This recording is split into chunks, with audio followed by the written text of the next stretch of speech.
Picture this, a blood-soaked sunrise over the Texas plains, where the morning mist carries more than just the scent of prairie grass. It carries the whispered prayers of a dying girl. What would you do if you found someone from a world your people called enemy, bleeding out on your land, begging you not to let them die alone? Jake Morrison thought he knew the answer to that question. He'd lived by the code of the frontier for 32 years. Mind your own business, trust your gun more than your neighbors, and never ever get involved in something that could cost you everything you built. But on this particular morning, as he rode out to check his cattle near the southern ridge of his ranch, that code was about to be shattered by 5 words that would haunt him forever. She was barely visible at first, just a splash of buckskin and blood against the yellow grass, her long black hair matted with dirt and worse things. An Apache girl, no more than 20, with traditional beadwork on her torn dress and silver bands around her wrists that caught the early light like signals of distress. Jake's first instinct was to ride away. Apache meant trouble, meant war parties and burned homesteads and graves that needed digging. His neighbors would string him up if they knew he'd even looked twice. But then she moved, just barely, like a wounded bird trying to fly with broken wings. Her dark eyes found his across the distance, and in them he saw something that cut straight through every prejudice, every fear, every reasonable thought in his head. Not the wild hatred he expected, not the savage defiance the stories talked about, just pure, desperate humanity. A young woman who was dying and knew it, reaching out to the only soul she could see in a world that had suddenly become very, very small. "Please," she whispered, her voice carried on the wind like a prayer to a God who might not be listening.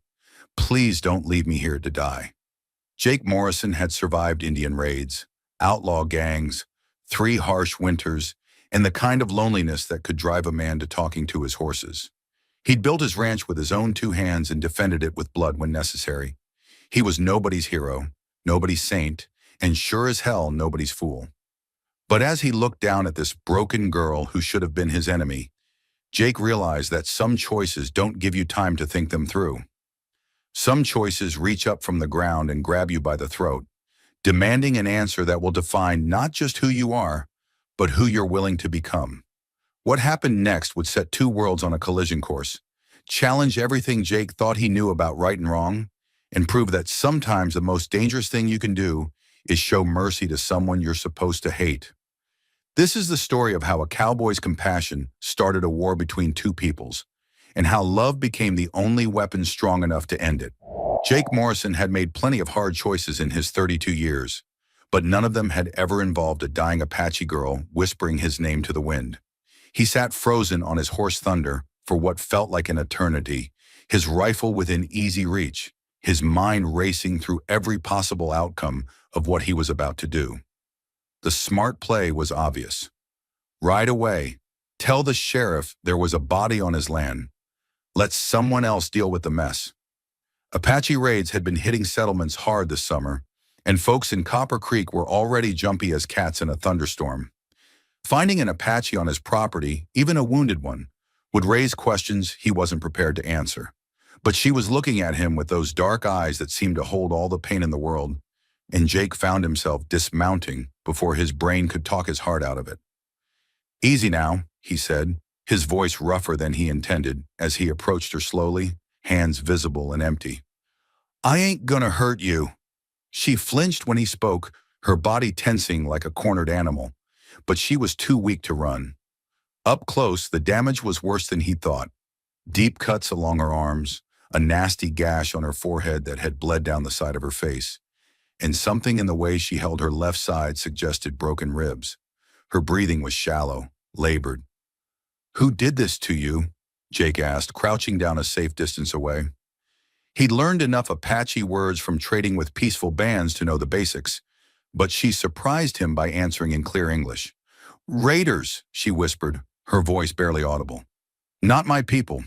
Bad men with white faces and black hearts."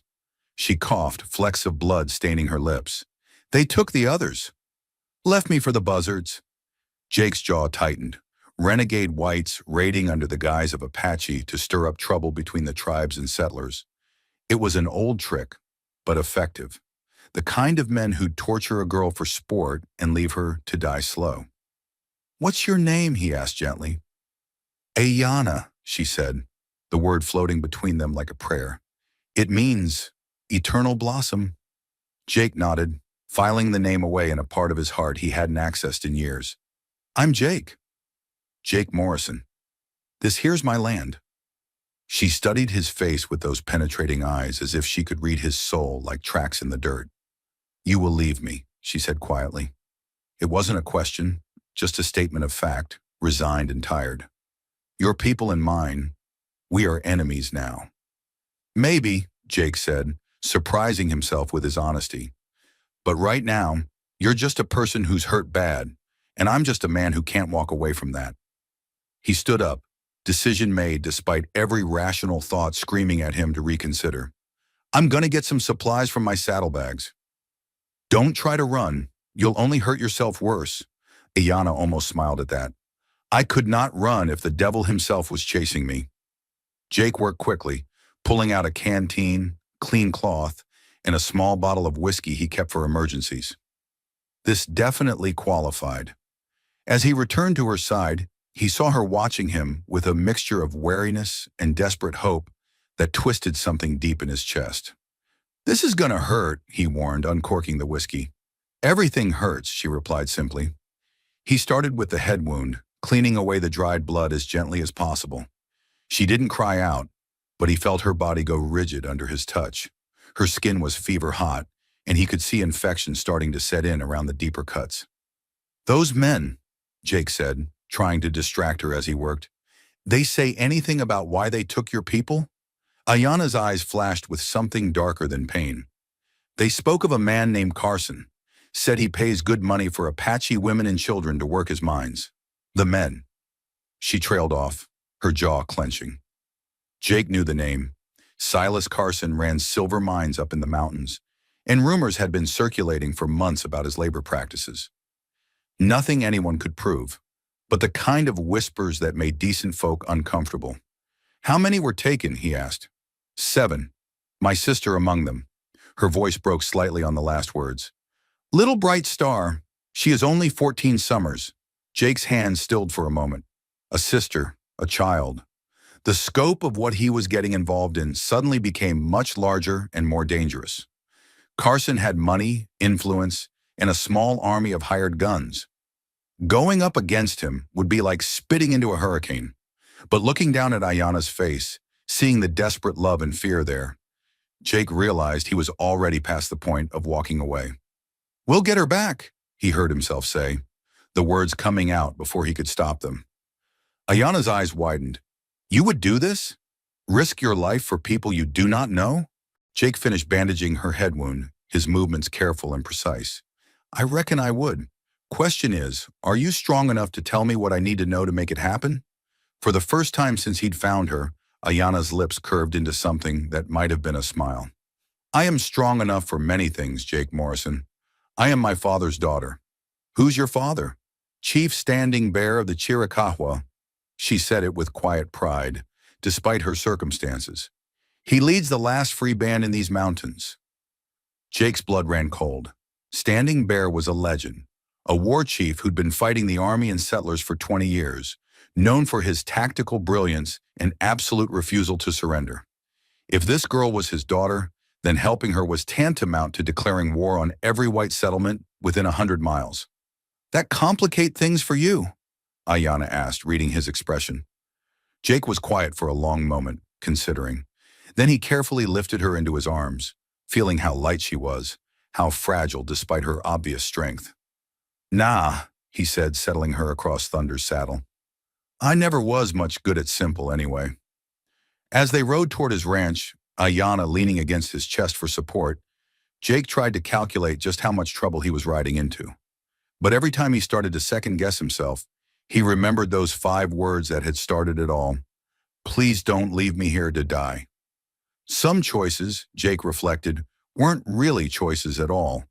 They were just disguised as such to make a man feel like he had some control over his destiny. Truth was, the moment he'd seen Ayana lying broken in that field, his fate had been sealed. He just hoped they'd both live long enough for him to figure out what that fate was supposed to be. The ranch house came into view as the sun reached its zenith. A modest two-story structure Jake had built himself from pine logs and determination. It wasn't much to look at, but it was solid, defensible, and far enough from town that neighbors didn't drop by uninvited. Today, that isolation felt like both a blessing and a potential trap. Ayana had dozed fitfully during the ride, her body finally succumbing to exhaustion and pain. Jake could feel the fever burning through her buckskin dress, and he knew she needed proper medical attention soon. The nearest doctor was in Copper Creek, but taking her there would raise questions Jake wasn't ready to answer. He'd have to do his best with what he had. As he dismounted and carefully lifted Ayana down from the horse, she stirred, her eyes fluttering open. "Where are we?" "My place," Jake said. "You'll be safe here while you heal up." She looked around at the ranch, taking in the well-maintained buildings, the sturdy corrals, the small herd of cattle grazing in the distance. "You live alone?" "Just me and the livestock," Jake confirmed. "My wife died 3 years ago." "Cholera." The words came out matter of fact, but Ayana heard the pain underneath them. "I am sorry for your loss." Jake nodded, then carried her up the porch steps and into the house. The interior was clean, but sparse. Furniture built for function rather than comfort. Walls bare except for a few practical items. It was the home of a man who'd stopped expecting company. He settled her on the leather sofa in the main room, then went to stoke the fire in the stone hearth. "I'll get some food started and heat up water for washing those wounds proper." "You need to rest." But Ayana was looking around the room with sharp eyes, cataloging details. "You have no weapons displayed," she observed. Jake glanced back at her, surprised by the comment. "Keep 'em where I can reach 'em quick, not where folks can see 'em easy." "Smart." She was quiet for a moment, then asked, "Do you trust me, Jake Morrison?" The question caught him off guard. "Trust you how?" "To be here, in your home, to know where you sleep, where you keep your food, your water." Her dark eyes met his steadily. "To know you are alone." Jake considered the question seriously. By any reasonable measure, he was being incredibly foolish. Ayana could have friends nearby, could be part of some elaborate trap, could simply be waiting for him to let his guard down before slitting his throat. The smart money said a man couldn't trust anyone who wasn't his own kind, especially not in times like these. But looking at her now, wounded, exhausted, asking the question with genuine curiosity rather than calculation, Jake found his answer. "Yeah," he said simply, "I trust you." Something shifted in Ayana's expression, a wall coming down that he hadn't even realized was there. "Then I will tell you something that may save both our lives," she said. "My father's warriors will come looking for me. They track like spirits and fight like demons. When they find me here." She didn't finish the sentence, but Jake could fill in the blanks easily enough. "How long do we have?" 2 days, maybe 3 if the false trail I left holds." She struggled to sit up straighter, wincing with the effort. "You should take me somewhere else. Far from here. Leave me and ride away." Jake was already shaking his head before she finished speaking. "Not happening. You do not understand." "I understand plenty." Jake moved closer, his blue eyes intense. "I understand that you're hurt and scared and trying to protect someone who showed you kindness. I understand that your father loves you enough to tear apart half of Arizona looking for you. And I understand that running away won't solve anything for either of us."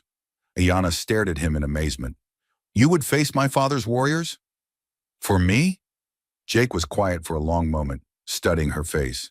The high cheekbones, the intelligent eyes, the strength that radiated from her, even in her weakened state. When he spoke, his voice was soft but absolutely certain. "Miss Ayana, I'd face the devil himself if it meant keeping you safe."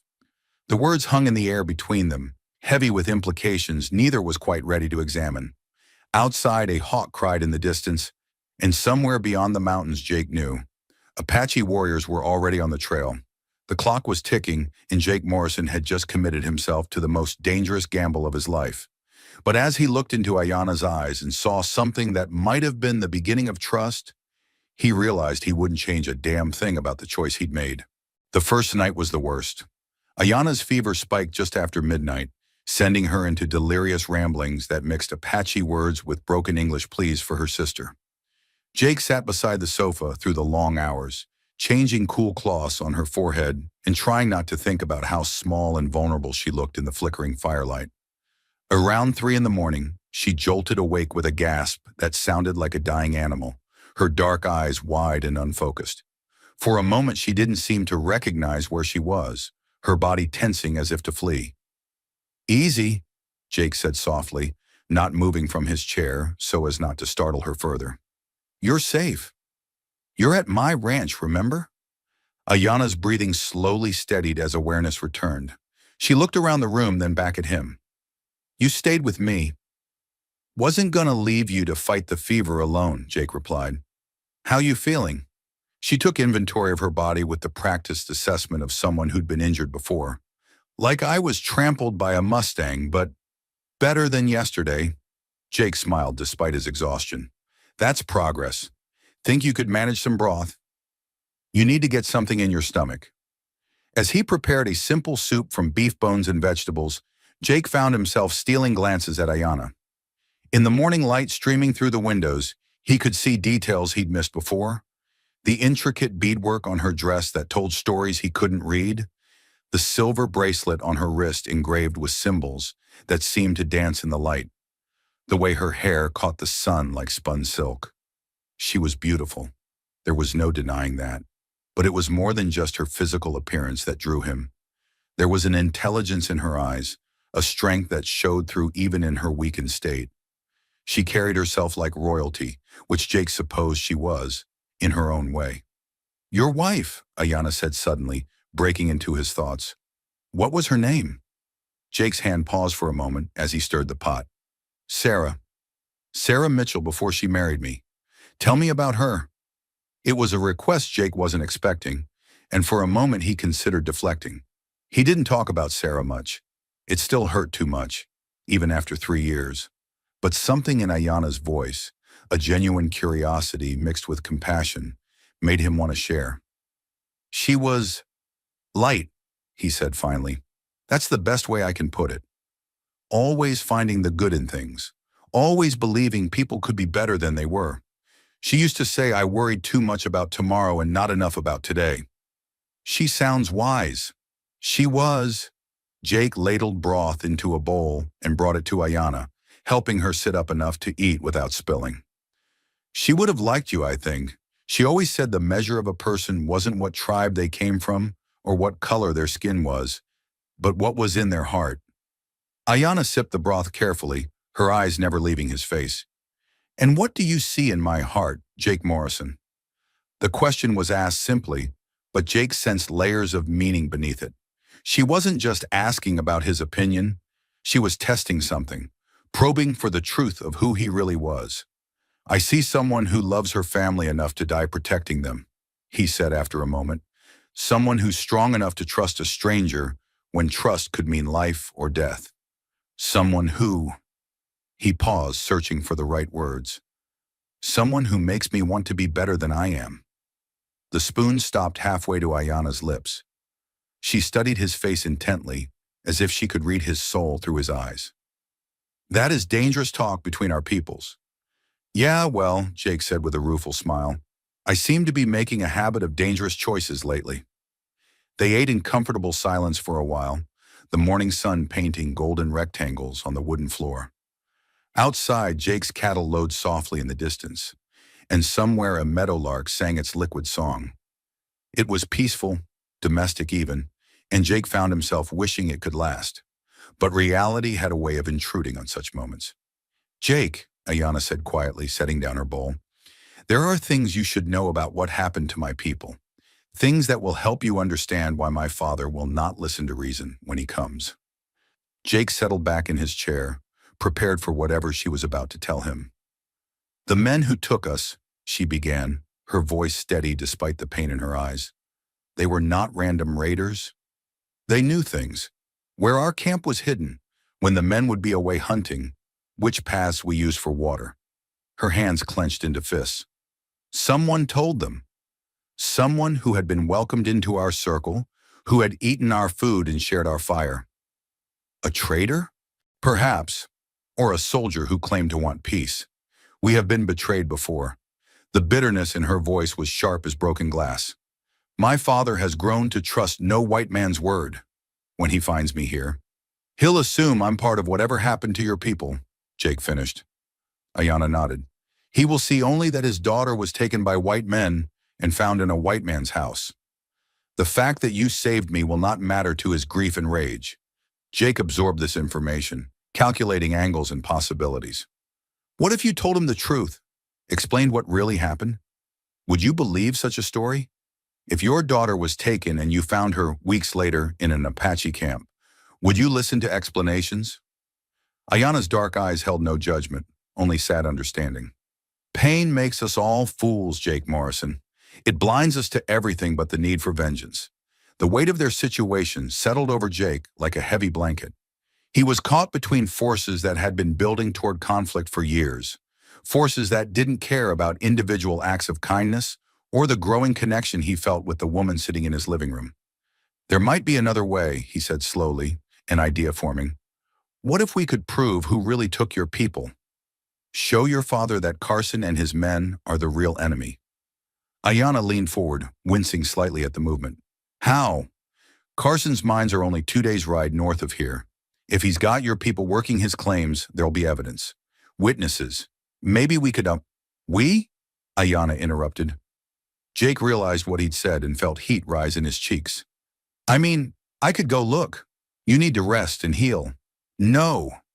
Her voice was firm, brooking no argument. If you go, I go with you. They are my people, my sister. I will not hide here while others fight my battles. You can barely sit up without help, Jake protested. I will be stronger tomorrow, and stronger still the day after. She met his gaze with stubborn determination. Besides, you will need me to identify my sister and the others, to speak to them in our language, to convince them you are not another enemy. Jake wanted to argue, wanted to insist she stay where it was safe, but he could see the futility of it in her expression. This was Chief Standing Bear's daughter, raised to be a warrior in her own right. She would not be protected against her will. All right, he said finally, but we do this smart. Careful, and if things go bad, we face them together. Ayanna's hand moved to cover Hina's where it rested on the arm of his chair. Her skin was warm, soft despite the calluses that spoke of a life lived outdoors. That is what partners do, is it not? Partners. The word hung in the air between them, loaded with implications that went far beyond their immediate situation. Jake looked down at their joined hands, at the contrast between his sun-weathered fingers and her smaller, more delicate ones, and felt something shift in his chest. Yeah, he said quietly, that's what partners do. The rest of the day passed in a strange kind of domestic intimacy. Jake tended to Ayanna's wounds, changing bandages and applying fresh salve to the healing cuts. She insisted on helping with small tasks, mending a tear in one of his shirts, seasoning the stew that would be their evening meal. They talked about inconsequential things, the weather, the cattle, the way the light changed as it moved across the mountains. But underneath the casual conversation, Jake was acutely aware of her presence in his home, the way she moved with unconscious grace despite her injuries, the sound of her voice humming an Apache lullaby as she worked, the way she looked at him when she thought he wasn't watching, as if she was trying to solve some complex puzzle. As evening approached, Jake found himself reluctant to leave her side even long enough to tend to the animals. It was foolish. She was safe in the house, and the chores couldn't wait. But every time he moved toward the door, he felt an almost physical pull to stay near her.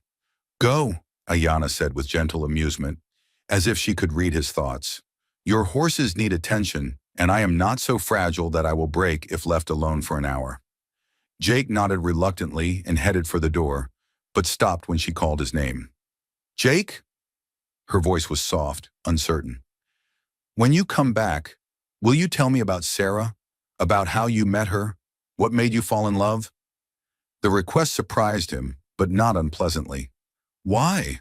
Ayanna's cheeks colored slightly. Because I want to understand what kind of man you are. What kind of woman could capture your heart? Jake felt something warm unfurl in his chest at her words. "Yeah," he said, "I'll tell you." As he walked to the barn, Jake reflected on how much his life had changed in just 2 days. A week ago, his biggest concern had been whether the creek would run dry before the autumn rains came. Now he was harboring a fugitive Apache princess, planning what amounted to a rescue mission against one of the territory's most powerful men, and trying to ignore the way his pulse quickened every time Ayana smiled at him. Sarah would have laughed at the mess he'd gotten himself into, but she also would have understood why he couldn't have done anything else. She'd always believed that love came in many forms. Love for family, for justice, for the lost and broken things that needed healing. Looking back toward the house where warm lamplight spilled from the windows, Jake wondered if maybe, just maybe, he was beginning to understand a new kind of love altogether. The kind that was worth risking everything for, even if it meant facing down an entire Apache war party to protect it. As he settled in for another night of watching over Ayana, Jake Morrison made himself a promise. Whatever came next, whatever dangers they would face together, he wouldn't let anything happen to the woman who had already changed his life in ways he was only beginning to comprehend. Some things, he was learning, were worth any price, even if that price was everything he'd ever built. Dawn came too soon and not soon enough. Jake had barely slept, his mind cycling between worry for Ayana's condition and the growing certainty that they were about to ride into something that could get them both killed. But when he checked on her at first light, she was already awake, sitting up and testing the range of motion in her injured arm. "How do you feel?" he asked, studying her face for signs of pain or fever. "Strong enough," she replied, though Jake could see the careful way she moved, protecting her ribs. "And determined enough to make up for what I lack in strength." Jake had prepared supplies through the night: food, water, ammunition, and medical kit in case things went badly. His best rifle was cleaned and loaded, his Colt checked twice. But as he watched Ayana struggle to stand without showing weakness, doubt gnawed at him. "Ayana, maybe we should wait another day. Give you more time to—" "No!" Her voice cut through his concern like a blade. "Every day we wait is another day my sister suffers in those mines. Another day closer to my father's warriors finding your ranch." She moved to the window, gazing north toward the mountains. "Time is a luxury we do not have." Jake nodded reluctantly. She was right, even if every protective instinct he had screamed against it. "All right, but we do this my way once we get close to Carson's operation. I know the country up there, and I know how men like Carson think. And I know how my people think," Ayana countered. "If we are to convince them to trust you, to come with us willingly, they must hear it from one of their own." An hour later, they were riding north through the pine-covered foothills, Jake on Thunder and Ayana on his gentlest mare, a sorrel named Honey. Despite her injuries, she sat the horse with natural grace, moving with the animal rather than fighting it. Jake found himself stealing glances at her, admiring the way she seemed to become part of the landscape rather than merely traveling through it. "You learned to ride young," he observed as they navigated a rocky switchback. "Before I could walk properly," Ayana confirmed. "My father said a Chiricahua who could not ride was like a bird who could not fly, useless and doomed." She patted Honey's neck affectionately. "This is a good horse, gentle but not weak." "Like her rider," Jake said without thinking, then felt heat rise in his cheeks at the implications of his words. Ayana glanced at him with something that might have been amusement. "Do you think me gentle, Jake Morrison?" The question was loaded with challenge, and Jake considered his answer carefully. "I think you're careful about when to show your strength and when to show your vulnerability. That takes a different kind of courage than just being tough." "And what kind of courage do you show?" Jake was quiet for a moment, thinking about the question. "The stupid kind, mostly. Sarah used to say I had a talent for doing the right thing at the wrong time." "Perhaps there is no wrong time to do what is right," Ayana suggested. "Perhaps there are only people too afraid to act when the moment comes." They rode in comfortable silence for a while, the mountain air crisp and pine-scented around them. Jake found his attention divided between watching the trail ahead and being acutely aware of Ayana's presence beside him. There was something about her that made him feel more alive, more present in each moment. Even facing potential danger, He couldn't remember the last time he'd felt so complete. It was a dangerous way to feel about someone he'd known for less than 3 days, someone whose very presence in his life could get him killed. By midday, they'd reached the overlook that provided their first view of Carson's mining operation. Jake pulled out his spyglass and studied the scene below, while Ayanna crept up beside him, moving with the silent grace of someone raised to hunt and scout. The main camp was larger than Jake had expected. Dozens of rough buildings scattered across a cleared valley, with mining shafts carved into the hillsides like wounds. Smoke rose from multiple cook fires, and Jake could see armed guards posted at regular intervals around the perimeter. "There," Ayanna whispered, pointing toward a cluster of makeshift shelters near the eastern edge of the camp. "Those are not miners' quarters." Jake focused the spyglass on the area she indicated and felt his jaw clench. The structures were little more than lean-tos made from scrap wood and canvas, clearly designed to house people who weren't expected to need much comfort. As he watched, he saw figures moving around the shelters, women and children, some of them clearly Native American. "I see them," he said grimly. "Question is, how do we get close enough to make contact without getting ourselves shot full of holes?"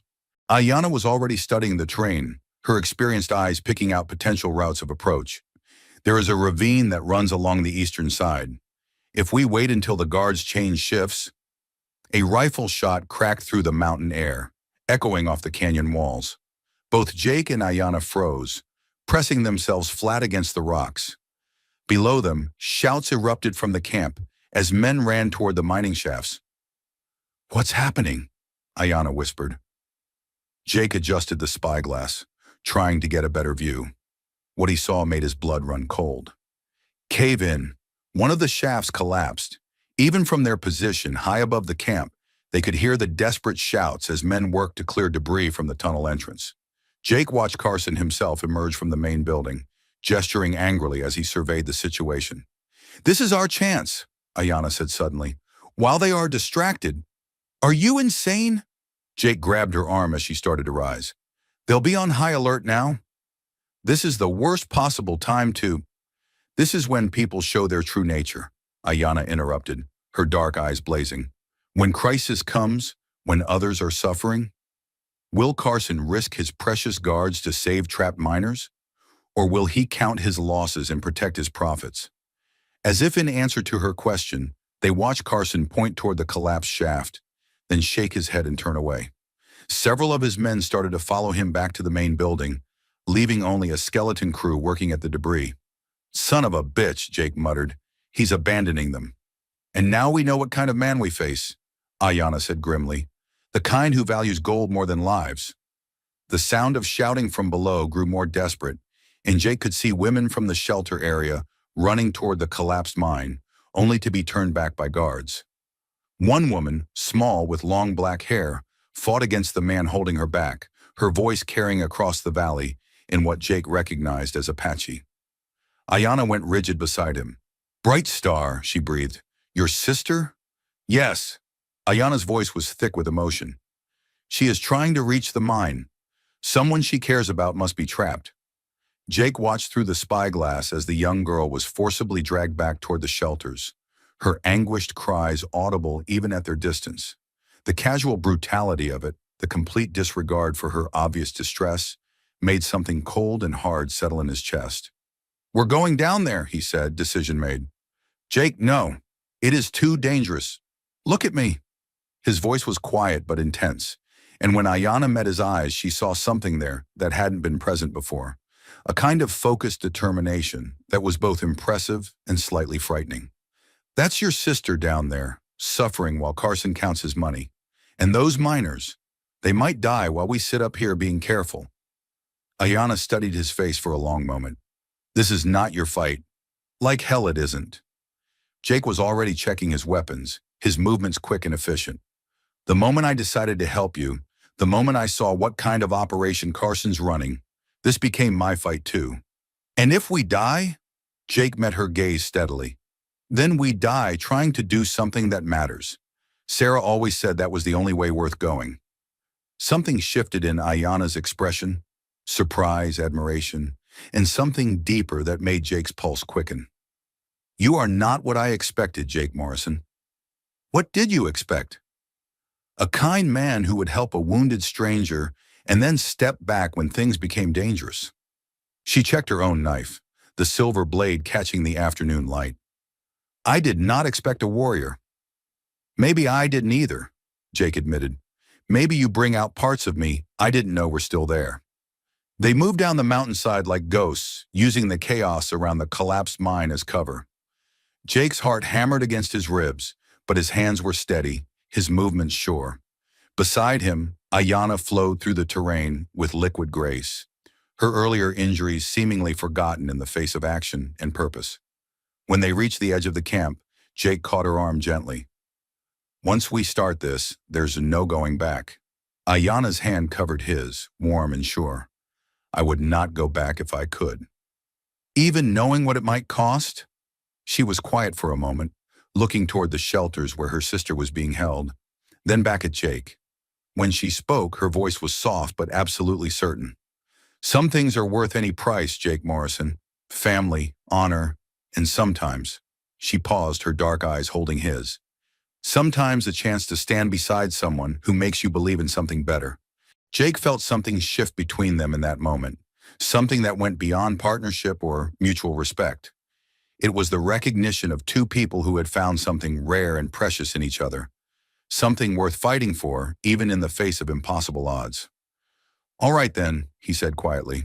Let's go save your sister. As they crept toward the shelter area, using the continuing confusion around the mine collapse as cover, Jake reflected on how much his life had changed since finding Ayanna in his pasture. 3 days ago, he'd been a man content to live quietly, to avoid trouble, to honor his wife's memory in solitude.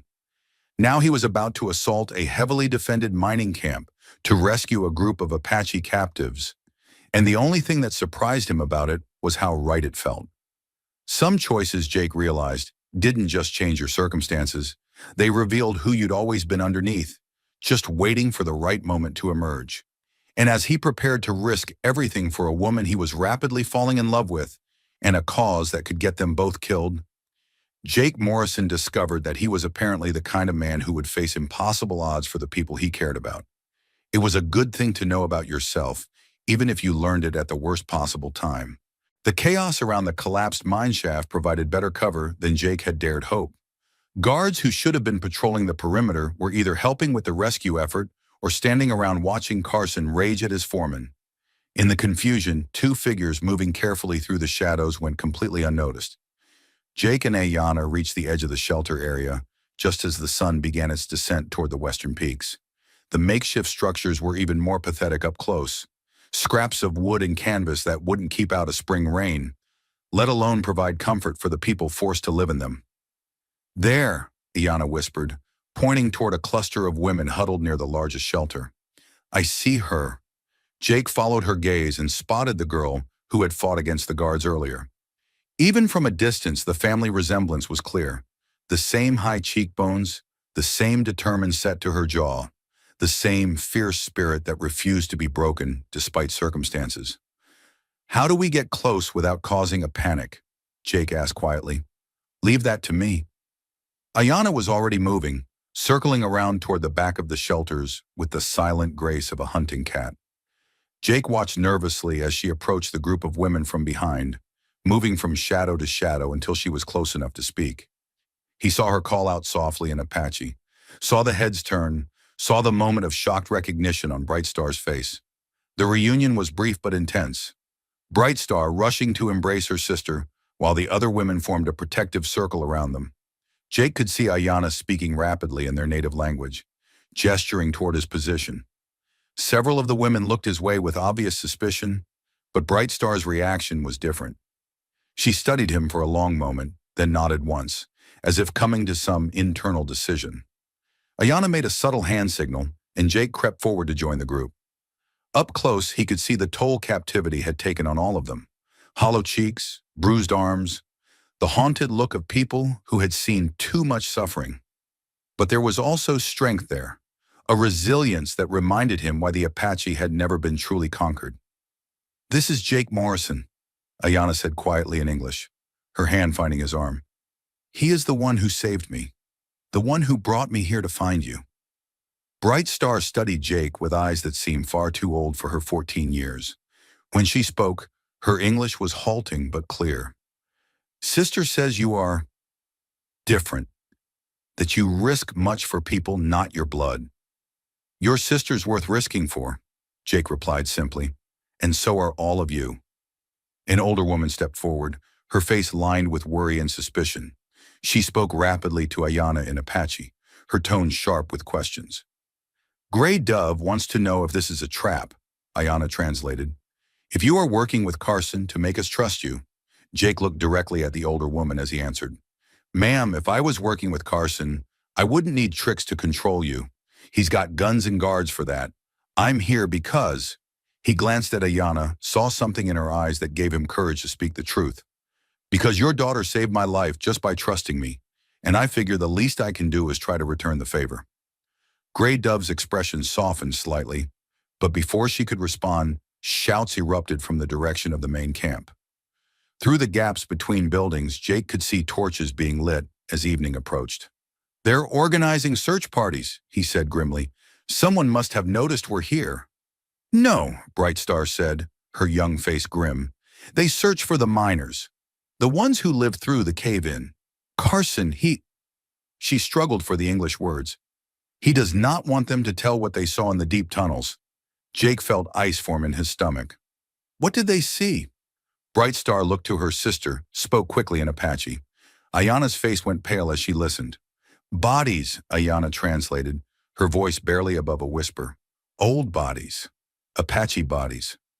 Carson has been using the mines to hide the evidence of his raids, his murders.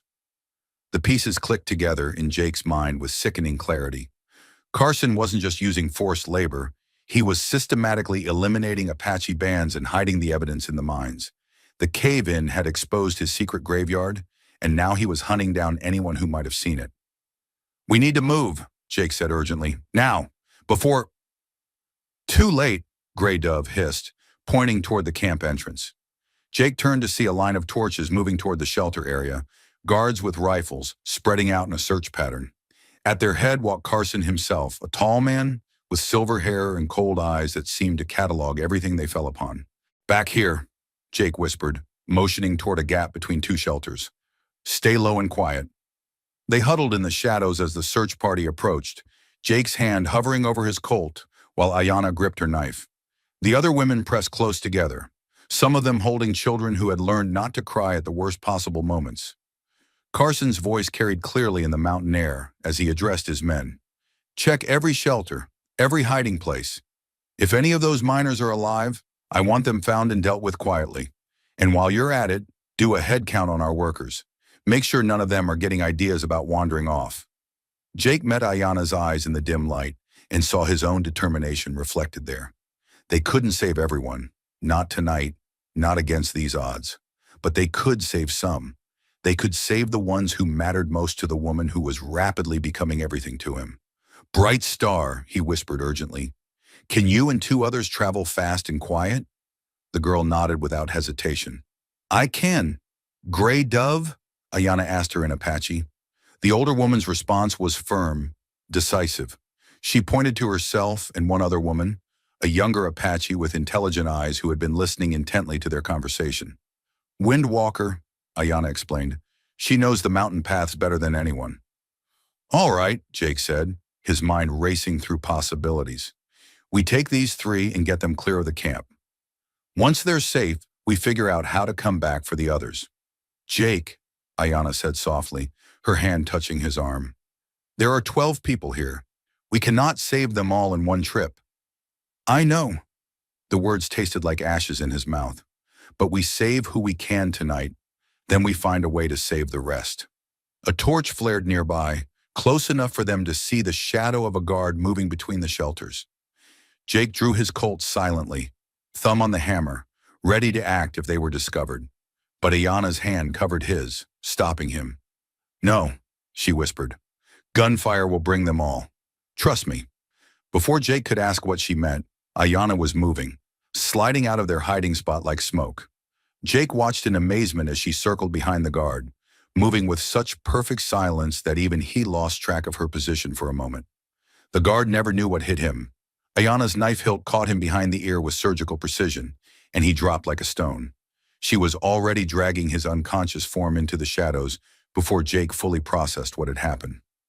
"That won't buy us much time," she said when she returned, but Jake could see pride in her eyes, pride in her skill, in her ability to protect the people she cared about. "It'll be enough," Jake said, and meant it. "Grey Dove, take Windwalker and head for that ravine we spotted from the ridge. Bright Star, you're with us. We'll create a distraction and meet you at the top." The older women moved immediately, disappearing into the darkness with the fluid grace of people who had spent their lives evading enemies. Jake watched them go, then turned to find Ayana studying him with an expression he couldn't quite read. "What?" he asked. "You called my sister by name," she said softly. "Not the girl or your sister. You see her as a person, not just someone to be rescued." Jake felt heat rise in his cheeks. "Of course I do. She's—" He struggled for the right words. "She's part of you. That makes her important to me too." Something shifted in Ayana's expression, something warm and profound that made Jake's breath catch in his throat. "Jake Morrison," she said quietly, "I think you may be the most dangerous man I have ever met." "Dangerous how?" "Because you make me want things I thought were impossible." Her dark eyes held his steadily. "You make me want to believe that two people from different worlds can find something worth fighting for together." Before Jake could respond, more shouts erupted from the direction of the mine. The unconscious guard had been discovered, and Carson's voice was rising above the others, sharp with anger and suspicion. "Time to go," Jake said, but he caught Ayana's hand as they started to move. "When this is over, when your sister is safe, we're going to talk about those impossible things." Ayana's smile was brilliant even in the darkness. "Yes," she said simply, "we are." They moved toward their planned escape route with Bright Star between them, the young girl proving as silent and sure-footed as her sister. Behind them, the search was intensifying, torches spreading out in a widening pattern as Carson's men realized they were dealing with an infiltration, not just wandering miners. Jake felt the familiar calm that came over him in moments of extreme danger, the world sharpening into perfect focus. But underneath the tactical awareness, underneath the adrenaline and fear, was something else. A fierce joy that had nothing to do with the danger and everything to do with the woman moving beside him through the darkness. Whatever happened next, whatever price they ended up paying for this night's work, Jake knew one thing with absolute certainty. Ayana had been right about impossible things. Some of them were worth believing in after all. As they reached the edge of the camp and started up the steep slope toward the ravine, Jake allowed himself one quick look back at the chaos they were leaving behind. Somewhere down there, 9 Apache captives were still trapped in Carson's brutal operation. Somewhere down there, evil was still winning, but not everywhere. Not tonight. Tonight, 3 people were free who hadn't been free that morning. Tonight, love had proved stronger than fear, and hope had triumphed over despair. It was a start. And sometimes Jake reflected as he helped Ayana and her sister navigate the treacherous mountain path. A start was all you needed to change everything. The ride back to Jake's ranch took most of the night, with frequent stops to rest the horses and check for pursuit. Grey Dove and Windwalker had melted into the wilderness like ghosts, following paths known only to their people. But Jake, Ayana, and Bright Star took the longer route through the valleys, avoiding the high trails where they might be silhouetted against the sky. As dawn broke over the eastern mountains, painting the sky in shades of rose and gold, Jake's ranch house came into view. It looked different to him now, smaller somehow, more vulnerable. 3 days ago it had been his sanctuary, his fortress against the world. Now it felt like what it truly was, a fragile shelter that could be swept away by forces much larger than one man's desire for peace. "It is a good place," Bright Star said quietly, speaking her first words since they'd left Carson's camp. "Strong but not angry, like the man who built it." Jake glanced at Ayana, who was watching him with eyes that seemed to see straight through to his soul. "Your sister's got away with words." "She has always seen people clearly," Ayana replied. "It is a gift that has kept her alive in dark places." They dismounted in the barn, Jake automatically moving to tend to the horses, while Ayanna helped her sister down from the saddle. Bright Star was steady on her feet, but Jake could see the exhaustion in her young face, the weight of everything she'd endured finally catching up with her. "There's hot water on the stove," he told them both. "Food in the pantry. You should both rest while—" The words died in his throat as a sound reached his ears that made his blood run cold. The thunder of many horses approaching fast. Not the random drumming of wild mustangs, but the organized rhythm of a war party riding with purpose. "Father," Ayanna breathed, her face going pale. Jake was already moving, grabbing his rifle from the tack room and checking the load. "How many?" Ayanna tilted her head, listening to the approaching hoofbeats with practiced ears. 20, maybe 25. She looked at him with desperate eyes. "Jake, you must let me speak to him first. If he sees you as a threat—" "I understand." Jake's voice was calmer than he felt. "But Ayanna, if things go wrong, if he won't listen, they will not go wrong." But even as she said it, Jake could hear the uncertainty in her voice. The riders came into view as the three of them stepped out onto the porch. Apache warriors in full war paint, their horses dancing with barely contained energy. At their head rode a man who could only be Chief Standing Bear, and Jake understood immediately why the name carried such weight throughout the territory. Standing Bear was not the largest man in the group, but he commanded attention like a force of nature. Silver streaked his long black hair, and scars mapped the story of a lifetime of battles across his weathered face. But it was his eyes that stopped Jake cold, dark, intelligent, and burning with the kind of controlled fury that could level mountains. The war party spread out in a semicircle around the ranch house, rifles and lances ready but not yet pointed at targets.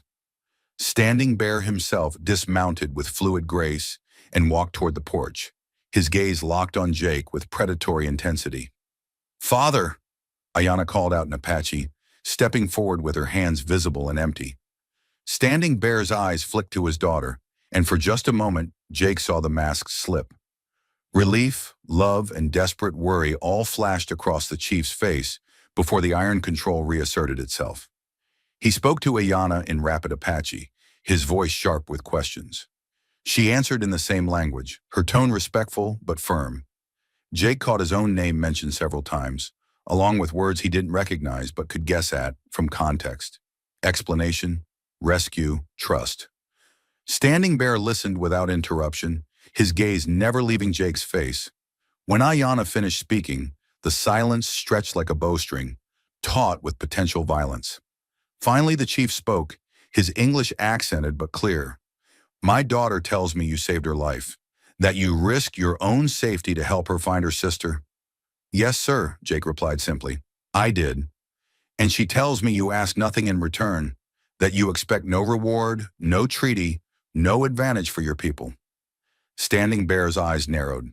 "In my experience, white men always want something. What do you want, Jake Morrison?" The question hung in the air like smoke, heavy with implications. Jake was acutely aware of the 20-plus warriors surrounding them, of the fact that one wrong word could turn this conversation into a bloodbath. But he was also aware of Ayanna standing beside him, a bright star watching from the doorway, of the trust he'd been given by people who had every reason to distrust him. "I want your daughter to be safe," Jake said, meeting Standing Bear's gaze directly. "I want her sister to have a chance to heal from what those bastards did to her. And I want the men responsible for kidnapping your people to face justice." "Justice?" Standing Bear's voice was cold as winter wind. "Your people's justice? Or mine? I reckon there's not much difference when it comes to men like Carson," Jake replied. "He's got 9 more of your people in those mines, working them to death and worse. That's not right by any measure." Standing Bear studied him for a long moment, then walked closer, close enough that Jake could see the intelligence burning in those dark eyes. The calculation of a man who had survived decades of warfare through wit as much as courage. "You would fight your own people for mine?" the chief asked quietly. Jake thought about the question, really thought about it. "Carson's not my people," he said finally. "A man who'd kidnap women and children, who'd work them to death for profit. That's not any kind of people I want to claim." "And what of the others?" The townspeople who will see you as a traitor for helping us? Jake glanced at Ayana, saw something in her eyes that gave him strength. I reckon I'd rather be called a traitor by cowards than be welcomed by monsters. For the first time since arriving, Standing Bear's expression shifted slightly, not quite approval, but something that might have been respect. My daughter also tells me, the chief continued, his voice dropping to a tone that somehow carried more menace than his earlier intensity, that there is something between you, something that goes beyond gratitude for a rescue. Jake felt heat rise in his cheeks, but he didn't look away. Yes, sir, there is. And what would you call this something? The question was a trap. Jake could feel it. Answer wrong, and Standing Bear would see it as weakness or deception. Answer too honestly, and he might be seen as presumptuous, claiming something he had no right to. But as Jake looked at Ayana, saw the way she was watching him with a mixture of hope and fear, he realized there was only one answer he could give. I'd call it love, sir. The kind that makes a man want to be better than he is. The kind that makes him willing to face down an army to protect what matters most. Standing Bear was quiet for so long that Jake began to think he'd chosen poorly. The warriors shifted restlessly on their horses, tension crackling through the morning air like electricity before a storm. Then, unexpectedly, Standing Bear smiled. It wasn't a warm smile. It was the smile of a wolf who had just decided not to eat you. At least not yet. Love, the chief repeated as if tasting the word, a dangerous thing between our peoples. Yes, sir, Jake agreed, but some things are worth the danger. Standing Bear nodded slowly. Indeed they are. He turned to address his daughter in Apache, speaking at length while Jake stood frozen, unable to understand the words but desperately trying to read the tone. When the chief finished speaking, Ayana's face had gone pale, but she nodded with quiet dignity. She spoke a few words in response, then turned to Jake. My father says you have proven your courage and your honor, she said, her voice carefully controlled. But courage and honor are not enough for what you ask. Jake's heart sank. What does he want? A test, Standing Bear answered for himself. You claim to love my daughter. You claim to be willing to fight for what is right. Prove it. How? Standing Bear's smile turned predatory. Help us rescue the rest of our people from Carson's mines, not as a scout or a guide, but as a warrior. Fight beside us as one of us. The chief paused, letting the weight of his words sink in. If you survive, if you prove worthy in battle, then we will speak of impossible things like love between worlds. Jake felt the ground shift beneath his feet. This wasn't just about rescuing captives anymore. This was about proving himself worthy of Ayana, about earning the right to stand beside her as an equal rather than just a well-meaning outsider. And if I don't survive? He asked. Standing Bear's expression didn't change. Then the question becomes irrelevant. Jake looked at Ayana, saw the fear in her eyes, but also something else. A desperate hope that he would say yes, that he would take this impossible risk for the chance to build something with her. Jake, she said softly, you do not have to do this. My father will take his people and go. You will be safe. But Jake was already shaking his head. No, he said, his voice growing stronger with each word. I made a promise to help free your people. All of them. And I meant what I said about love being worth any risk. He turned to face Standing Bear directly, squaring his shoulders. When do we ride? The chief's smile was sharp as a blade, but no longer entirely predatory. Tonight, when the moon is dark, we will see what kind of warrior lives inside Jake Morrison's heart.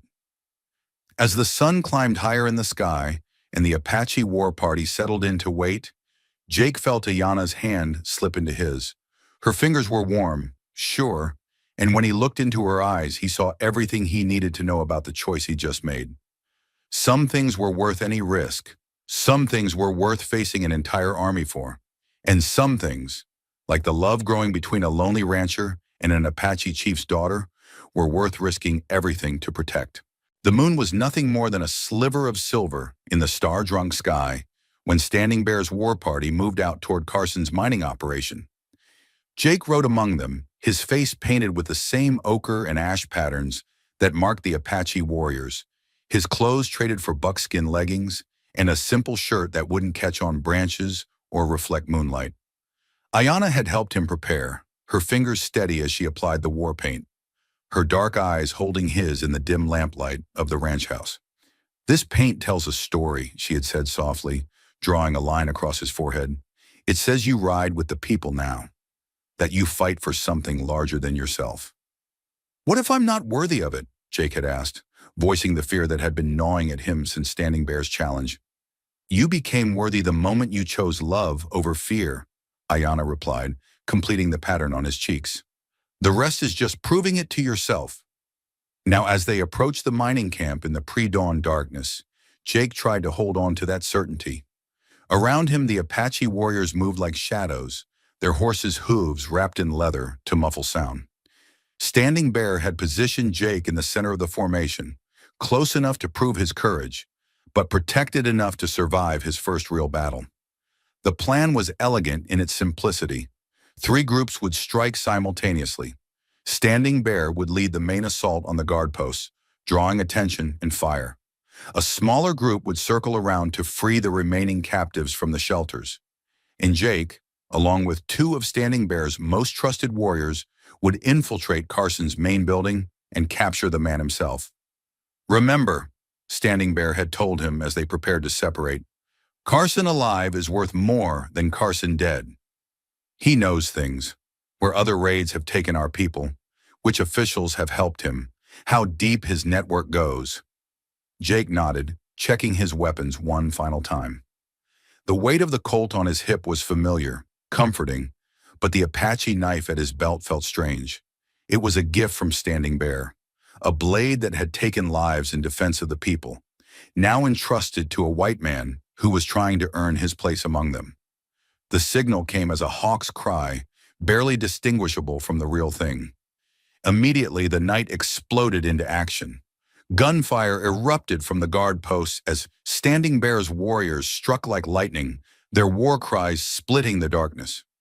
Jake saw muzzle flashes bloom like deadly flowers in the darkness, heard the confused shouts of guards who had been caught completely off guard. "Now," whispered Wind Rider, one of Jake's companions, and they were moving toward Carson's building at a dead run. Jake's heart hammered against his ribs as they reached the main structure, a 2-story building that served as Carson's office and residence. Most of the guards had rushed toward the sounds of battle, leaving only 2 men at the front entrance. Wind Rider and his partner, a young warrior called Swift Arrow, took them down with brutal efficiency. No guns, just knives in the darkness and the sudden silence of men who never saw death coming. Jake felt his stomach clench at the casual violence, but reminded himself of the children working in Carson's mines, of the bodies hidden in the collapsed tunnels. They slipped through the front door like ghosts. The interior was lavishly appointed, fine furniture, expensive carpets, paintings on the walls that probably cost more than most men made in a year. It was the home of a man who had built his wealth on the suffering of others. "Upstairs," Jake whispered, remembering the layout from his surveillance. "His bedroom's at the end of the hall." They climbed the stairs in single file, every creak of the floorboards sounding loud as gunshots in the tense silence. Behind them, the battle raged on, but Jake forced himself to focus on the mission. Carson was the key to everything, the proof they needed, the man whose testimony could expose the entire network of corruption and cruelty. The bedroom door was unlocked. Inside, they found Carson frantically stuffing papers into a leather satchel, his silver hair disheveled, his expensive nightclothes wrinkled with sweat. "Going somewhere?" Jake asked, and stepping into the room with his Colt drawn. Carson spun around, his face cycling through surprise, fear, and finally settling on cold calculation. "Morrison, I should have known. Always did think you were too soft for this territory." "Soft enough to let you walk out of here alive if you cooperate," Jake replied. "Hard enough to paint these walls with your brains if you don't." Carson's eyes flicked to the 2 Apache warriors flanking Jake, and something ugly twisted in his expression. "You're riding with savages now? That's lower than I thought even you could sink." Wind Rider stepped forward, his knife glinting in the lamplight, but Jake held up a hand to stop him. "The only savage I see in this room is the man who's been kidnapping women and children for slave labor." "Business is business," Carson said with a shrug that chilled Jake to the bone. There's demand for workers, and I supply it. Basic economics. And the bodies in the mines? The ones you've been hiding in the collapsed tunnels? For the first time, genuine fear flickered in Carson's eyes. You don't know what you're talking about. I know you've been murdering Apache families and hiding the evidence underground. I know you've got connections in the territorial government, maybe even Washington. And I know you're going to tell us everything, or we're going to let Standing Bear's warriors ask you the hard questions their way. Carson's face went pale. Everyone in the territory had heard stories about Apache interrogation techniques, and while most were exaggerated, enough truth remained to fuel nightmares. You wouldn't. You're not like them. You're civilized. Jake stepped closer, letting Carson see something in his eyes that hadn't been there a week ago. Something hard and final that spoke of choices made in lines crossed. Maybe I was civilized once, Jake said quietly, but that was before I saw what you did to innocent people. Before I learned that sometimes the only way to stop a monster is to become something a little monstrous yourself. The sound of approaching footsteps in the hallway ended the conversation. Standing Bear himself appeared in the doorway, his war paint streaked with sweat and someone else's blood, his dark eyes fixed on Carson with predatory intensity. The guards are defeated, the chief announced. Our people are free. Now we deal with the man responsible for their suffering. Carson looked between Jake and Standing Bear, then at the papers scattered around his satchel. Wait, he said desperately. I can give you information. Names, dates, locations of other operations. I can help you stop this whole network. Standing Bear stepped into the room and suddenly it felt much smaller. You will give us this information. The question is whether you will give it willingly or whether we will take it from you piece by piece. I'll talk, Carson said quickly, but I want guarantees. Protection. A deal with the territorial authorities. The territorial authorities are the ones who've been helping you, Jake interrupted. Half the officials in this territory have been taking your money to look the other way. Carson's expression shifted again, calculation replacing fear. Then you need me alive more than I need your protection. Without my testimony, you'll never prove the corruption goes all the way to the top. It was true, and they all knew it. Carson might be a monster, but he was a monster with valuable information. Information that could save lives and expose a network of corruption that stretched far beyond one mining operation. Standing Bear studied Carson for a long moment, then nodded slowly. You will live. For now. But you will also face justice. Our justice, not the white man's courts that have ignored our people's suffering for so long. What does that mean? It means, Jake said, surprising himself with the hardness in his own voice, that you're going to spend the rest of your life making amends for what you've done, starting with helping us free every Apache you've sold into slavery and ending with testifying against every official who helped you do it. As they led Carson out of the building, his hands bound with rawhide rope, Jake felt a strange mixture of satisfaction and emptiness. They had won. The remaining captives were free, Carson was captured, and the evidence of his crimes was secured.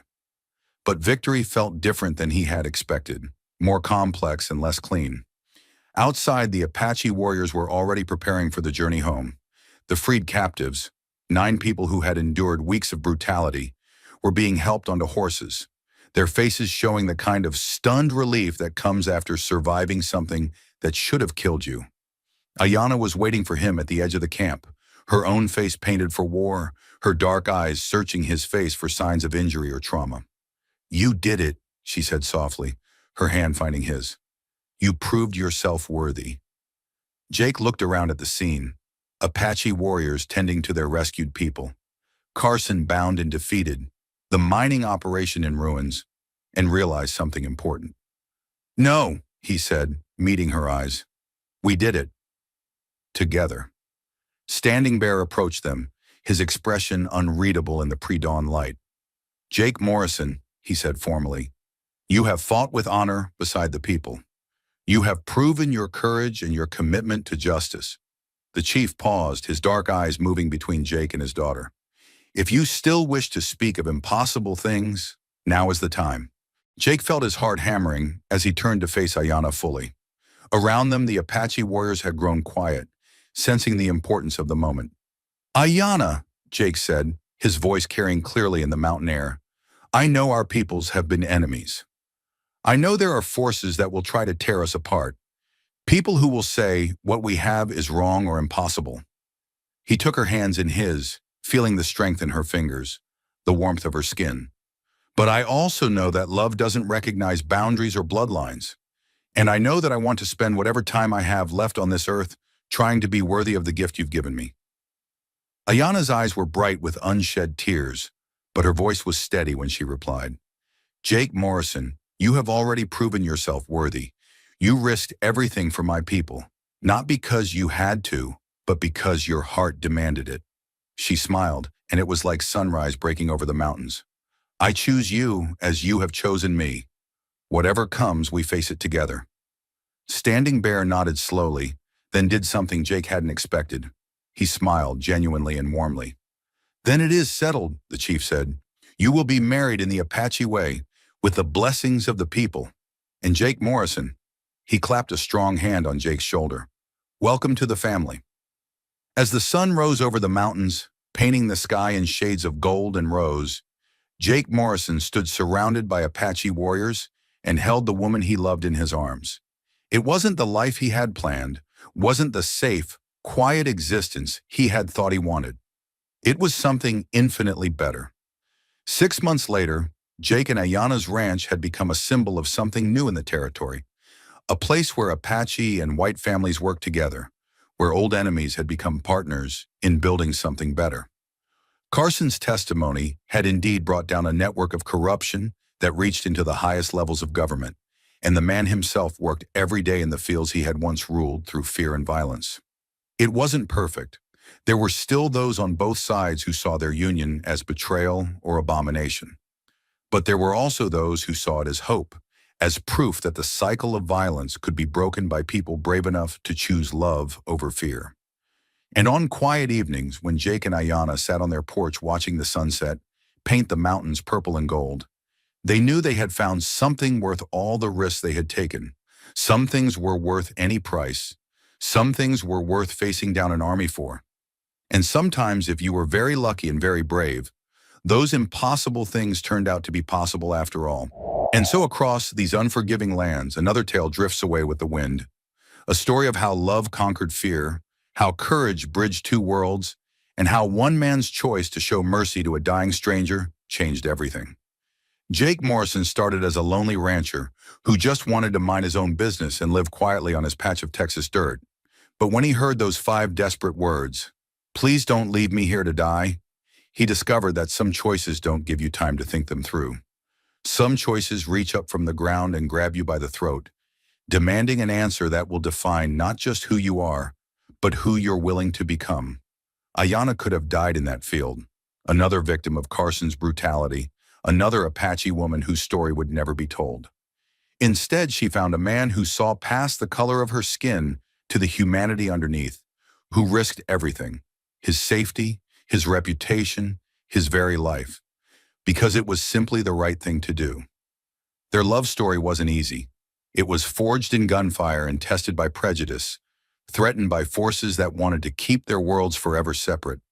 But they proved that sometimes the most powerful weapon against hatred is 2 people brave enough to choose each other, despite everything trying to tear them apart. Standing Bear could have been just another vengeful chief, seeking blood for blood. Instead, he became a father who recognized that true strength sometimes means embracing change, that protecting your people might require making peace with former enemies. His test of Jake wasn't about violence. It was about commitment, about proving that love backed by action is stronger than words alone. And Carson? Well, sometimes justice doesn't come from a hangman's noose. Sometimes it comes from forcing a man to spend the rest of his life making amends for the evil he's done, working the same fields where his victims once suffered, living with the knowledge that his empire of cruelty crumbled because one cowboy chose compassion over convenience.